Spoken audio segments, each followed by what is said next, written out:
মাঝরাতে হঠাৎ ঘুম ভেঙে গেলে দেখি এক পাশের বালিশটা ভিজে একাকার হয়ে গেছে। কোনো এক চেনা দুঃস্বপ্ন দেখে ফুপিয়ে ফুপিয়ে কাঁদার জন্য।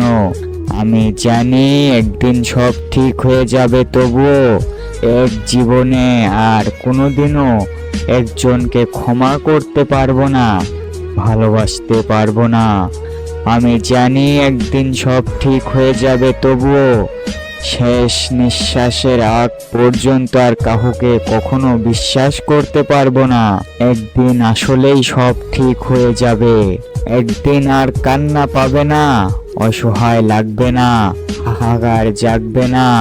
সেদিন হাতে থাকা কাপ কিংবা গ্লাস কফি কিংবা রেড ওয়াইনের চুমুক দিতে গিয়ে মনে হবে একদিন সব ঠিক হওয়ার কথাই